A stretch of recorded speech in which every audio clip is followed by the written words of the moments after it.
Another twist now in the Jussie Smollett story. Chicago police have just released redacted portions of their investigative report into the Empire actor, who they claim staged a hate crime.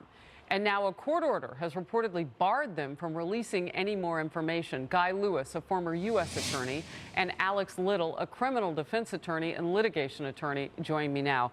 Guy, I know that this could reach the federal level, but right now it's at the state. What is going on? You can FOIA for this information, and now it's blocked. Boy, oh boy, Harris, this is open warfare between the Chicago Police Department and the DA's office, which cannot be good for the people of the city of Chicago. Frankly, I've not seen anything like this before. Alex, I want to ask you about the news conference yesterday, and if there was anything that kind of tipped you that this might be the direction that we would go to. Well, there were a number of news conferences yesterday here, so I'm not sure which one. Well, the one with the mayor and the police superintendent who were not very happy about this. Well, it was a mess. I mean, first when, the defendant came out and said, I'm innocent, obviously these charges shouldn't have happened at all, that was so just, controverted by what we had heard from the police before.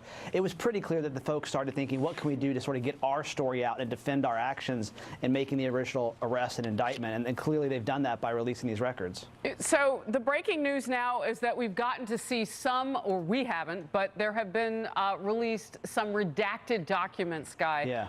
So I know that when you release something on Capitol Hill, you're talking about classified. What would be redacted in this, and how helpful is it that the media gets their hands on what's been released?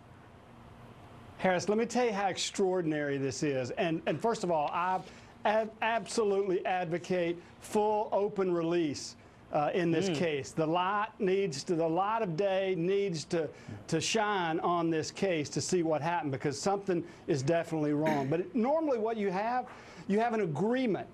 A written agreement between the parties. I've not seen anything like that. You have some kind of deferred prosecution. You have something that you can look at and say, hey, this is why we're doing what we're doing. And then you usually have the defendant or the defense counsel come in and move to seal the proceedings, not the prosecution, which is what I think happened here. Oh, no, that's interesting. Okay, so Smollett's attorney was on another network last night, and she was asked the question about sealing the documents. And she said, well, that's normal. That's something that I would do on behalf of my client because of, the case being dropped. Alex, what do you do at this point to get to see the rest of those records? Or is it just too late now that you've seen a movement by the court and the sealed documents? Well, so now it looks like the police have gotten ahead of the court order and have been able to release them. I mean, what's interesting about any investigative record like this. Right, some of them. And I think, though, once we sort through them, I know there's 60, 70 pages worth.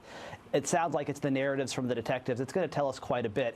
And that's going to be litigated under sort of state law there in Illinois for open records and what you get access to and what you don't. And here I'd be shocked if a court, over a long period of litigation, when the news agencies get involved, says, yeah, the public doesn't have an interest in this. I suspect we will get to see all these documents. Even if they're sealed? Isn't that the point of sealing them? Yeah, but part of that, it's sealed today, but, a news agency like Fox is going to come in and say, gosh, we want to see these records, and then the court's going to have to justify the sealing order. And in these cases, in this particular case, which is so extraordinary, I think there's a really good argument for public access. Guy Lewis, you said it, it's open warfare, and you need the light of day on this case. We'll continue to follow it as it breaks. Gentlemen, thank you for joining me. Thank you. Heartstopper.